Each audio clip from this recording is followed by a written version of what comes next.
Hello everyone, I hope you're having a good day. My name is Ashley DosSantos. I'm a senior at UNC Chapel Hill, and this is my final project for the course Comp 435-001. Today, we will be covering the Revel or R-Evil ransomware attack. Today, we're going to be going over a few contents today.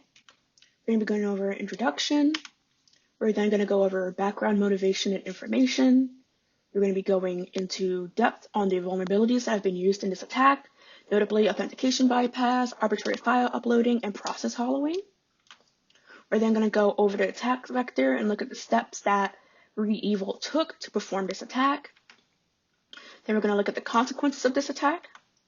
Then we're going to take some noted conclusions. There will be my sources. And finally, at the end, there will be some questions. So let's get started with the introduction. So who or what is ReEvil? So ReEvil is an Eastern European-based hacker group that specializes in supply chain-based attacks using various forms of malware. They mainly attack companies that host data in certain industries, and then they hold that data at ransom for monetary gain. Interestingly, they vanished recently after they performed the Kaseya attack, and then just as suddenly they returned to the scene about 2 months later. Next, we'll be looking into their motivations and their methods. Analyze who is the victim. So the victim in this case is a company called Kaseya. And Kaseya is a large IT company that hosts data for various organizations, whether it's in the healthcare sector or maybe even like data for businesses. So why did they attack Kaseya? Kaseya is a company that provides IT services for a variety of industries. By attacking their data alone, they can hold several companies to ransom, as well as get access to valuable data like healthcare and protected information of their clients. They're also going to be paid somewhat by this attack, because not only can they hold the data for ransom to Kaseya, they can also hold the data at ransom to their constituents.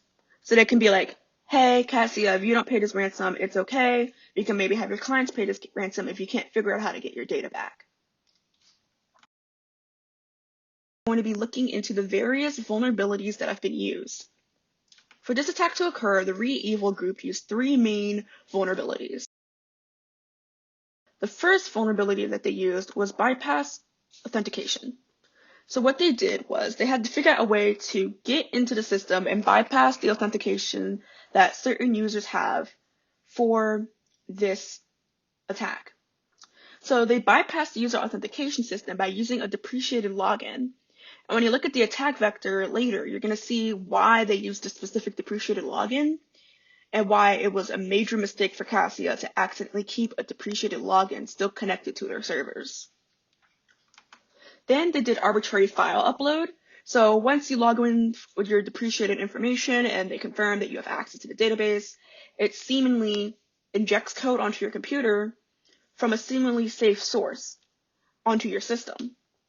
So then this file then executes and gives itself privileges in the system that supersede the user, at which point it'll be really hard, if not impossible, to stop the virus, the malware, from continuing on with its work. Finally, you have process hollowing. And process hollowing is basically a procedure where they find an executable file that really isn't like big or doing anything major to upkeep the system, and they replace its contents with malicious code. So then when the system runs the executable, it doesn't really notice that there's a different amount of code or different processes being used within this file, and from there, it can run the code that they want at the base level or at the root level to give them access to their system. Next, we will be looking at their attack vector.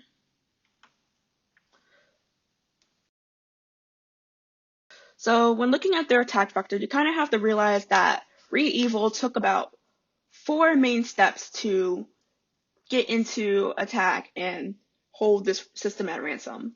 First, they had to find a compromise in the system, a weakness, a flaw that they can exploit so that way they can figure out how to get inside the system.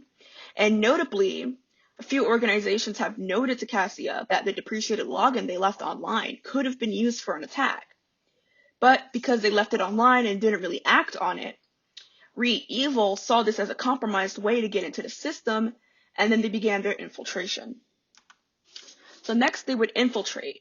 So once finding the compromised system and the way to get into the system, they then set up an elaborate way for them to infiltrate the system.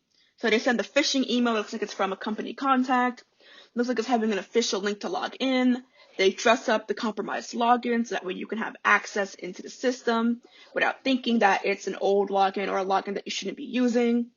And at which point, by the time you get into the system and you let them into your system, they're going to hold your data at ransom. So your lock screen will be changed, you'll have pop-ups everywhere, you won't be able to do anything on the computer. And their main goal of doing this is notably to sell the data for money or getting money from the companies. And even then, they can do both. They can keep the data, take the money from the clients, and then sell that data on the black market, increasing their gains. So next we're going to be going through a diagram of the attack vector and the specific steps that they took to do this attack. So the first thing they did was they made a phishing email. So people in the company would get like an email telling them to log into Cassia servers. They wouldn't really think anything of it. It wasn't really suspicious. One user clicked in, logged in, and gave Cassia access.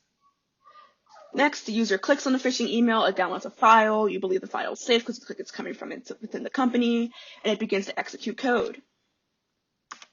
Once it gets past certain defenses, the code is actually scrambled and fully encrypted. But once it gets past a certain point, the code will begin to decrypt itself and then run the decrypted code that is actually malicious.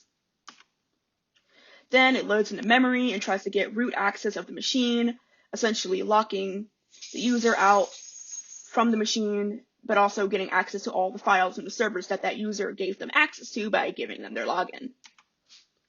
So then it's going to decrypt itself again, and then execute a module that will then begin process hollowing, taking over the system from within and giving them access to anything they need to essentially inject the payload. So once they inject the payload will pretty much tell the user that you no longer have access to this machine, their machine has been hacked, and it will be like, we got access to all the data that you have access to in your account, here's the ransom, and from there, they just wait for the ransom. If they don't get the ransom, they can still sell the data, and if they do get the ransom, they can also still sell the data. So either way, it's a win-win for ReEvil. So what are going to be the consequences of this attack? So the first major consequence of this attack is that companies lose data. They end up having to make various financial payouts to compromised customers. And what happened was ReEvil actually disappeared for a brief period after doing this attack. So after this attack, the company then had to spend resources trying to make a mass decryption key. So that way, the users that ended up not being able to have their data would be able to hopefully get that back. Then there was accessibility loss. So now all these servers will be even more restricted, and it'll be even harder for workers at Cassia to have access to go into and out of these servers. Now they have to be extra vigilant with logins, be extra vigilant with phishing emails, have to up their security. So then now there's going to be a mass loss of accessibility into these servers that will probably make it harder for people to manage because now less people will be able to see it. And thirdly, they had a massive monetary loss. They either had to give payouts to their clients or their clients had to give payouts to their clients. Either way, by attacking the one big company, you end up affecting their personal clients, and then from their personal clients, you mess up their users. So either way, it's just a money drain up and down the line, even with some of Cassia's clients paying out money to the hackers and not getting any monetary funding back. So, conclusion. Like previous ransomware attacks, things can be prevented if companies manage to address and effectively patch vulnerabilities in their code. And while some data was recovered, many clients were left scrambling and some were even paid to get their data back and were subsequently scammed. And here's my work cited, the various sources that I've used to analyze this attack and see how Cassia managed to fail to properly protect itself. Any questions? So a few questions I wanted to ask was, if the company did risk analysis and saw the possible losses from keeping a depreciated login active, do you think the low probability of an attack would have deterred them from attacking? Because even though it was like relatively a low problem of attack, the fact that it was publicly recorded, stated, open for anyone to see, they should have hopefully recognized the risk of having an attack occur was going to be like, you know, like higher than the risk of an attack not occurring. Secondly, what does the disappearance of ReEvil mean for companies in the future? Because now hacker groups can go online, take your data, offer a ransom. Sometimes you can pay the ransom, and then they'll just disappear for no recourse. What are you going to do then?